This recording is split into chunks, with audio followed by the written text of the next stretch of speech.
இந்த உலகத்தில் உள்ள அனைத்து தாய்மார்களுக்கும், அனைத்து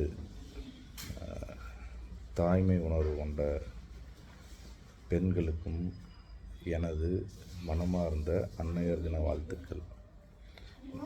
கடவுள் நம்ம இந்து மதம் என்ன சொல்கிறது என்றால், மாதா பிதா குரு தெய்வம்.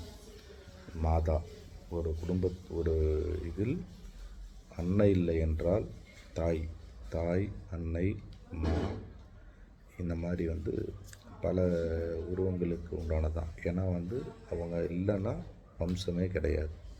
ஒரு பெண் தோன்றும் பொழுதே அவளுக்கு கருமுட்டைகள் உருவாகி விடுகிறது ஒரு அறிவியல் சொல்கிறது. ஒரு ஆண் ஒரு பிறப்பிற்கு காரணமான நேரங்கள் ரொம்ப மிக 5 நிமிடம் இல்லை 10 நிமிடம் அதிகபட்சம். அதுவும் அந்த பர்டிகுலரான ஒரு ஒரு ஒரு அறிவியல் சம்பந்தமான விஷயத்தில் ஈவன் அந்த நேரம் கூட கிடையாது. அப்படி இருக்க ஒரு உயிரை உருவாக்க ஒரு தாய்மை எவ்வளவு சிரத்தை எடுக்கின்றது என்று எண்ணி பார்க்க வேண்டும்.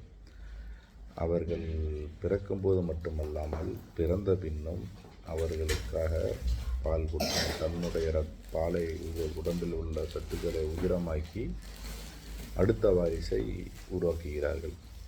பிறகு அவர்கள் வளர்ந்து அவர்கள் பெரிய ஒரு நெக்ஸ்ட் ஜென்ரேஷன் அவங்களுடைய வாழ்விற்கு அவங்கள் தனித்துவமாக போகும் வரை அவர்களுக்கு தேவையான உணவு, அவங்களுக்கு தேவையான நியூட்ரிஷன் சப்போர்ட் எல்லாம் அனைத்தும் ஒரு தாய் பார்ப்பது போல் ஒரு ஆண்மகனால் முடியாது.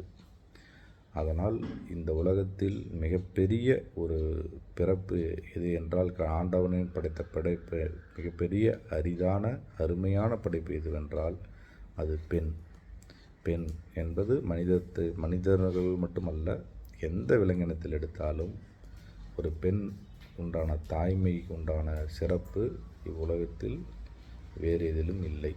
அதனால் அவ்வாறு தனி சிறப்பு கொண்ட தாய்மை உள்ளம் கொண்ட அனைத்து தாய்மார்களையும் அனைத்து பெண்களையும் நான் மனமாற வாழ்த்துகிறேன்.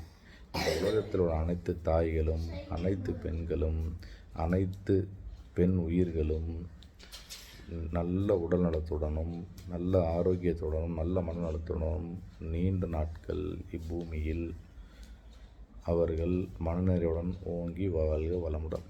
அன்னையர் தின வாழ்த்துக்கள். நன்றி.